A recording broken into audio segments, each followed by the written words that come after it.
Hi, I'm Wendy Zukerman and you're listening to Science Versus from Gimlet Media. On today's show, we're talking facts versus fluff.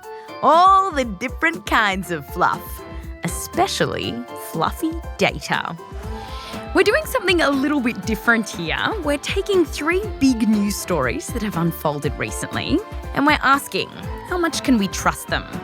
Is there good science behind the headlines? Or are we all just a bunch of lemmings?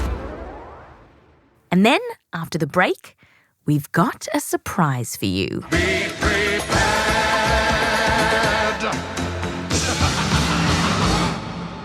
But first, the news. To help us navigate the headlines, we called up Dr. Dan Levitin. And Dan got into his field of research in a very unusual way. You see, Dan started out as a musician and record producer. I think the light bulb moment was being in the studio with Carlos Santana. And he was playing a solo and I was getting goosebumps. I was thinking, what is it that Carlos is doing that's causing this physical reaction in me? And how can I learn more about that? And so I started sitting in on classes at Stanford in neuroscience and music and found that the neuroscientists we're closer to figuring out where goosebumps come from and how emotion is communicated. A few years later, when I went back to school, that's the field I went into. Now, Dan's a professor of cognitive neuroscience at UC Berkeley. He's also the author of Weaponized Lies, a book aimed at helping people to be a little more skeptical about the statistics that they read. And Dan told us all sorts of examples where data gets manipulated and misreported. And one of my favourite examples of his is that old Colgate statistic that you've probably heard a zillion times. Oh, I love this one because there's so much wrong with it. The claim that 4 out of 5 dentists recommend Colgate, most people assume this means that 4 out of 5 dentists prefer Colgate. Recommending and preferring are not the same thing. And it turns out the question that Colgate asked in this survey was for the dentist to name as many toothpastes as they wanted that they recommend. Oh, no. And yes, 4 out of 5 recommend Colgate and Crest and Aim and Aquafresh and Gleam and, all the others. So this claim has no bite to it. And no, I would say it's got a cavity in it. And then the other question is, what's with this 5th dentist? What the hell is he recommending? But we're not here to talk toothpaste. We're here to talk news. And news stories rely on statistics a lot. So today we're walking through the numbers behind 3 big stories. And because we're Science Versus, we gave Dan some sound effects so that he could rate the news for its scientific accuracy. Oh, you mean like from Cheers to raspberries or something? We're a classy show. So instead of raspberries, we have this sound. Then to tell us that, I think they've really nailed this, this is your sound. Okay. All right. And then for, you know what, it's okay, but we need to do a bit more detective work, this is your sound. That's the Law and Order sound. Yeah, that's right. Yep, okay. We're doing detective work. That's good, right? Yeah. Okay, first up, approval ratings.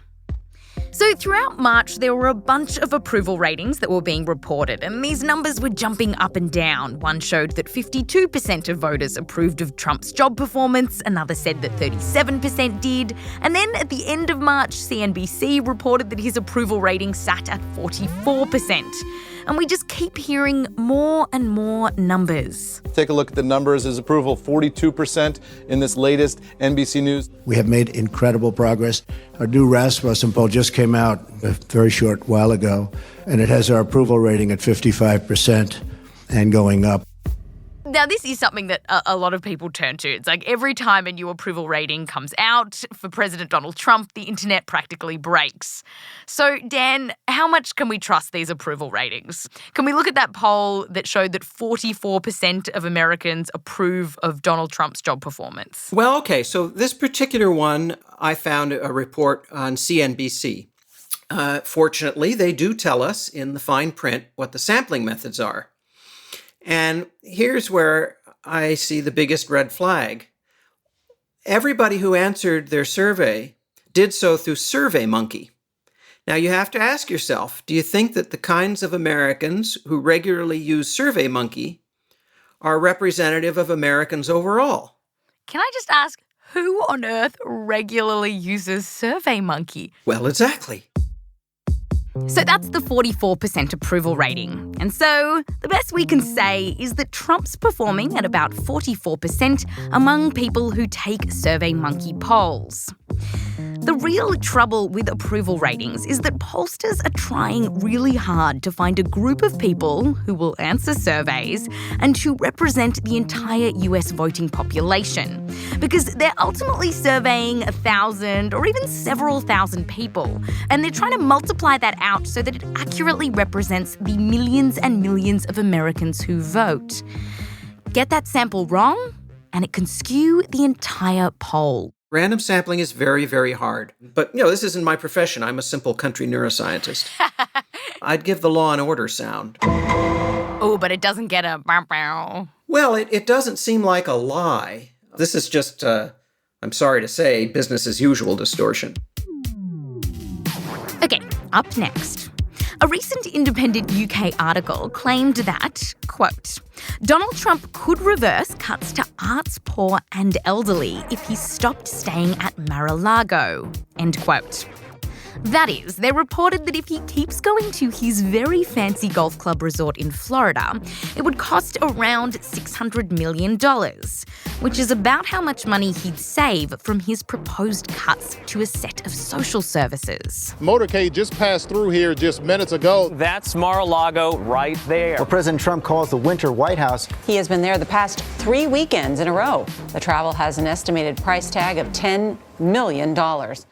And the idea here is that it costs so much in security to move the US president around that if he just stayed put in the White House, where we've kind of already sunk those security costs, then it's much cheaper. Can you kind of walk me through this? Is this true? If he stopped going to his golf club resort, could we have more funding for arts, poor and the elderly services, Dan? Well, so is it plausible? Let's start with the cost of operating Air Force One, which it seems like it's going to be one of the big expenses.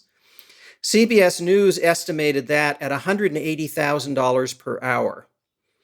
Now, I know that a 747 in general can be chartered for about $25,000 an hour. I happen to know that from my music business days when rock stars would want to charter one. Amazing. And so, Air Force One is a special plane. It's not just your average garden variety 747. I'm willing to bet that it costs, 7 times as much to operate as a standard 747.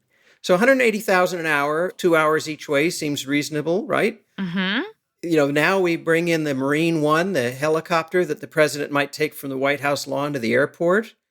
They need to have backups and decoys.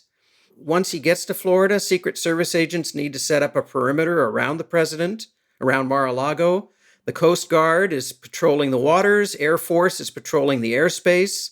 You're already at about 2/3 of the cost that CBS estimated. And I'm willing to say that, there's an extra third for all these Coast Guard and Air Force workers. Yeah, it doesn't seem unreasonable to me.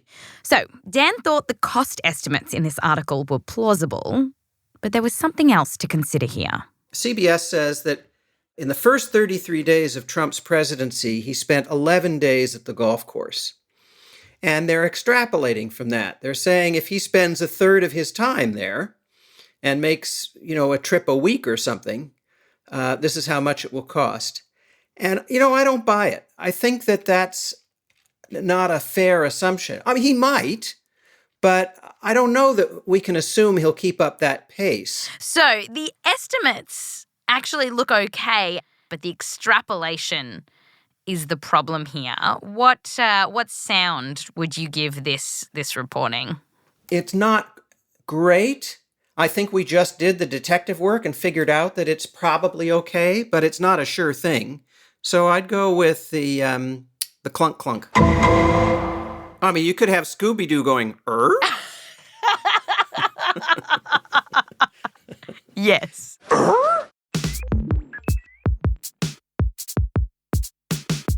Now, you have found a news story for us that you thought was a little bit shaky. Is this right? Well, I found a lot, but the one that I wanted to talk about was British politician Nigel Farage's claim that the Swedish city of Malmö is the rape capital of Europe, if not the world. Pro rata, Sweden have taken more young male migrants than any other country in Europe, and there has been a dramatic rise in sexual crime in Sweden, so much so that Malmö is now the rape capital of Europe, and some argue even the rape capital of the world. One important thing here is to recognize in the Sweden case, the Social Democratic government introduced a new sex crime law in 2005, and this established one of the world's most expansive definitions of rape. So immediately in 2005, the number of cases jumped, not because there were more rapes, but because more activity that hadn't been counted as a rape was being included. We saw something similar when the definition of autism changed some years ago. There were more reported incidents of autism, not because there were more people with autism, but because more people were being labeled. So with regard to Sweden, So what had happened was if anyone was just looking at the stats without thinking of legislation changes or anything, they see so Farage, for example, saw an increase in the number of asylum seekers coming to Sweden, saw an increase in the number of rapes that were being reported and thought, bam, I've got it. The immigrants are causing the rape. But you say the story is more complicated. Well, and of course, this is the classic fallacy of correlation is not causation. Just because two things co-occur doesn't mean that one caused the other. And so this correlation is not causation issue comes up a lot. In your book, you and I have the same favorite example of this, which was when the Harvard law student Tyler Vigen made a good and very strong correlation between the number of people who drowned by falling into a pool correlating with the number of films by Nicolas Cage. I said, put the bunny back in the box. The world is a big place, and there are billions of things happening, and he found that these two things go together. And do you think that's what's happening when we see these kinds of articles and statements being done, that people have this belief about the world? They see two random events and then they want to put them together because they don't see the possibility for randomness. There has to be a mechanism at play. Yes, and this is because, we can get into a bit of evolutionary biology and neuroscience here. We are a pattern-seeking species. We look for patterns even where there are none, which is why we see animal shapes in the clouds. And if you're lying in a hospital bed and looking at that ceiling with all the holes in it, you start seeing patterns. So what sound, just to put a line through it, what sound would you give this Nigel Farage claim that this town in Sweden is the rape capital of the world and that somehow the immigrant community that went there are responsible? So I give this the lowest rating.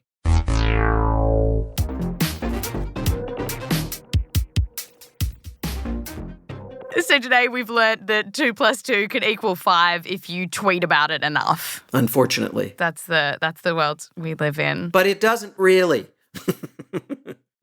And to those people who say, well, I don't want to engage in evidence-based thinking. I want to trust my gut. I would say, guts don't get you that far. Do you really want to take a medication that was, the product of somebody's gut, not the product of actual evidence? Do you want to get in an airplane that was built by somebody who knows nothing about it, but just had a feeling that he or she could make a better airplane? Right. The gut is designed to produce crap. Yes, very graphically put.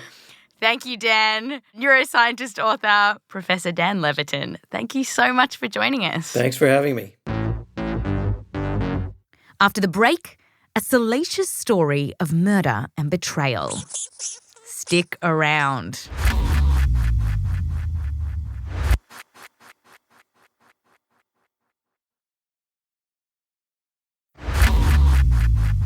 Welcome back. So, on Science Versus, we like to tackle the big issues. And sometimes we like to tackle the small ones. The very small ones. So now, Lemmings. And let me tell you, this story that we have about lemmings is no cutesy little tale. It's about murder, deception, and of course, science. To start off, let's find out what New Yorkers know about lemmings. Like, do they even know what a lemming is? Gimlet producer Austin Mitchell hit the mean streets of New York City. Like somewhere between a beaver and a cat. Like the face of a beaver, but slenderness, gracefulness that a cat may have. Kind of like a Fleming, but it's a lemming. What's a Fleming? Or like a flamingo.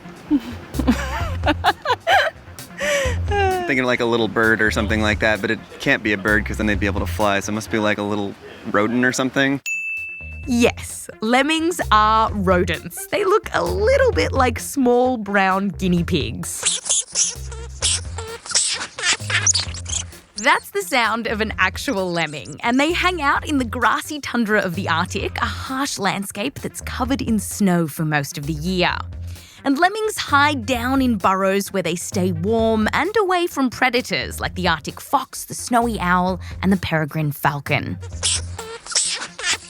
A quick Google image search turns up pages of these little puffballs scampering around in the snow and chilling in patches of grass. Austin Mitchell showed some photos to people on the street. Oh my gosh, it's super cute. That's an adorable little creature. Yeah, I would pet that.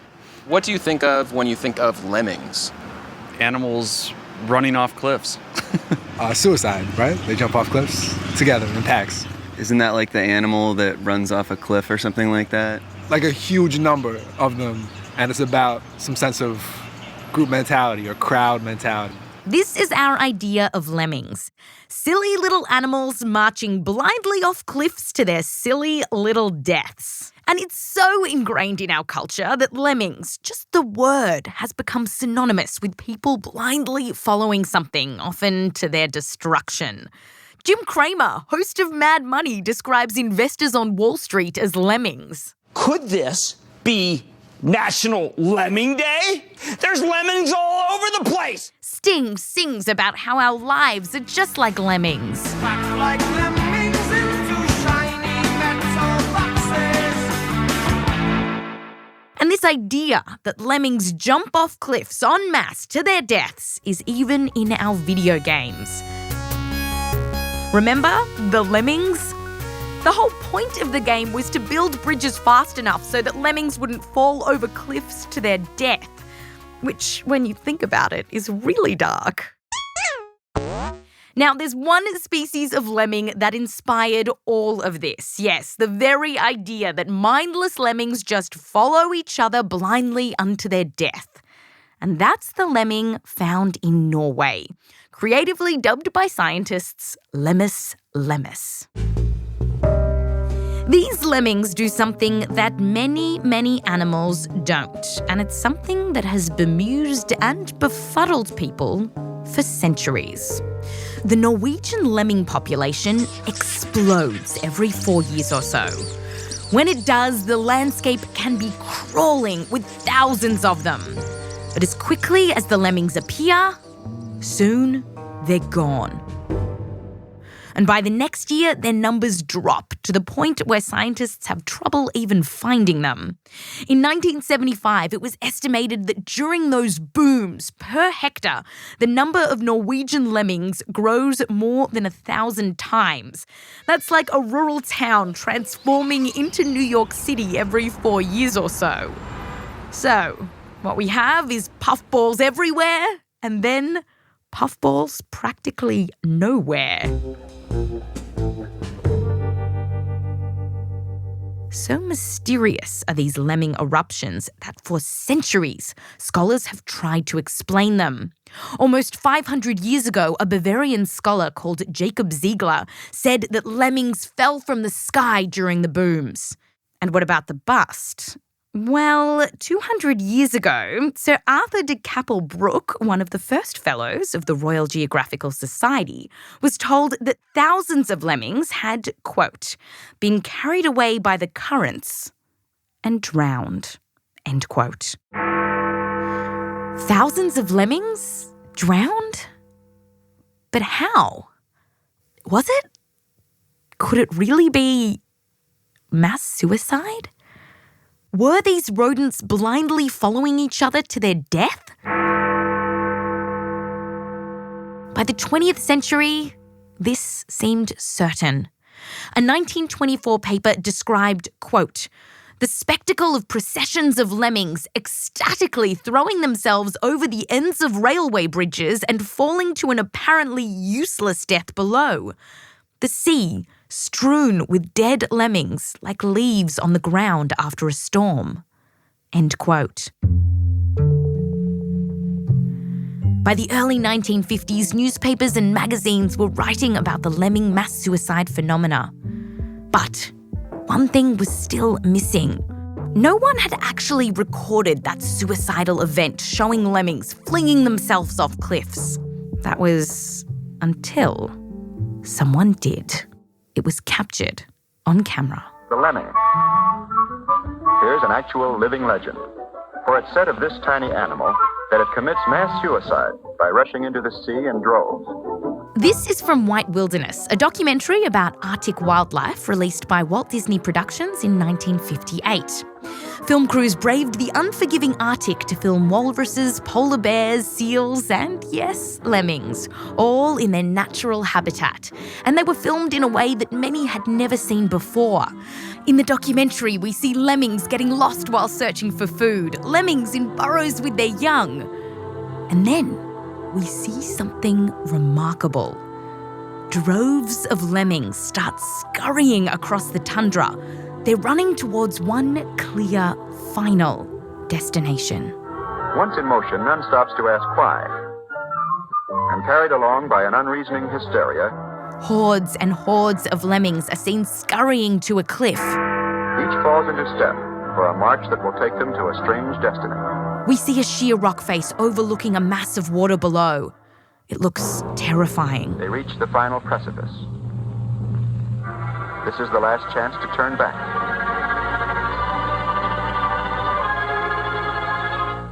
Yet over they go, casting themselves bodily out into space. Over they go. Scores of lemmings plunging off the cliff edge and flying helplessly through the air, spinning end over end until they finally smash into the water. And soon the Arctic Sea is dotted with tiny bobbing bodies. Little dead puffballs floating on the surface. And so is acted out the legend of mass suicide and destruction of a species. The footage is unbelievable, really unbelievable. And for their remarkable efforts, the filmmakers were awarded the 1959 Academy Award for Best Documentary Feature Film. The only problem was, it was all a lie. Bill Carrick, a Canadian cameraman who worked on White Wilderness, admitted that the lemming scene was faked. Here he is in a TV documentary about animal cruelty in filmmaking called Cruel Camera, which was made by the Canadian Broadcasting Corporation in 1982. It was a recreated thing done in Canmore in Alberta. A recreated thing? You say recreated, how? Well, they built a set. It looked like the Arctic and had a nice painted sky for a background. And the lemmings were purchased from kids who ran around and collected the little puffballs for $0.25 each. Bought their lemmings up in Churchill. The Eskimo kids run around and caught them at 25 cents a piece and shipped them all to Canmore. And so, what of that great moment? The final precipice? How did they get the footage of the little lemmings diving off the cliff if they just recreated the whole thing? Well, the Disney film crew heaved the critters off a cliff. They literally forced the little puffballs off a cliff edge and into a nearby river. Poor little fluffballs. What? Oh my God, they killed little animals? Yeah, that's really messed up. Oh my God. Jesus. Wow. It's a shame that sort of thing has to happen. Here's Roy Disney, Walt's nephew, talking about the film years later in the CBC doco Cruel Camera. As I recall, they did stage some of that. Even though Roy admitted that the footage was faked, he still tried to justify it. We've lost a few lemmings, okay. The lemmings probably would have gotten lost anyway. Actually, Roy, it wouldn't have happened anyway. Because, no, lemmings don't commit mass suicide. We've all been lied to about these little puffballs. They don't mindlessly jump off cliffs to their death. But this does leave us with one rather big mystery. Why do their populations go from boom to bust so quickly? Well, as it turns out, the story of the lemming is much more mundane than mass suicide. While the details are still being nutted out, it seems that the populations of lemmings go boom when the conditions are just right. Perhaps it's the perfect lemming weather, which is quite cold, or perhaps there's lots of food around, or maybe even less predators. And this all means you get more and more Norwegian lemmings. Eventually, the lemming population explodes. But at some point, there are just too many lemmings, and things start to get bad for the little guys. They run out of good food, the predators start to pick them out, or they start fighting with each other, or even get ravaged by disease.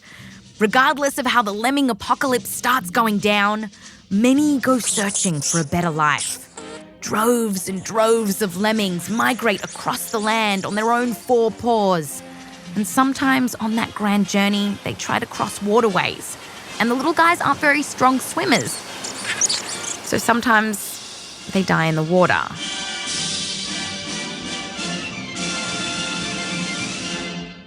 But the vast, vast majority of lemmings don't die this way. They starve or get eaten or even get sick. Still, the few that survive eventually start the cycle again. And when the conditions are right, they start making babies. And then those babies make more babies. And so the cycle goes on. So, now that we know how lemmings have been slandered, how do we feel about them? I love lemmings now. I don't feel like calling people lemmings ever again. And they're not mindless animals just walking off of a cliff. Right. Someone gave them a bad name, Maybe they're just would love to turn around and go into the world and enjoy it like everyone else, Perhaps they would. But, and here's the rub, while lemmings aren't dying from mass suicide, their boom and bust cycles have actually disappeared in parts of the Arctic. And scientists aren't exactly sure why this is, but the reason does seem to be climate change. The warming weather is melting the snow too quickly, which is making it harder for lemmings to get food and hide from predators. Poor little fluff balls. So, that's science versus lemmings. I'm sorry we couldn't have a Disney ending for you.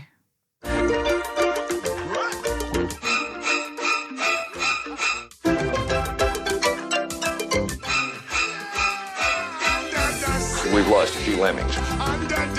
We've lost a few lemmings, okay. It's a shame. We did stage some of that.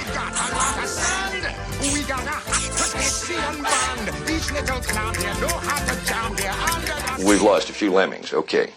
The lemmings probably would have gotten lost anyway.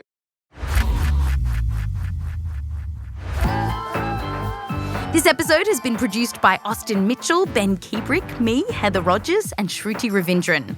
Our senior producer is Kaitlyn Sawrey. Our editor is Annie-Rose Strasser. Fact-checking by Ben Kuebrich. Sound engineering, music production, and original scoring by Bobby Lord. And that little mega mix you heard was created by Austin Mitchell.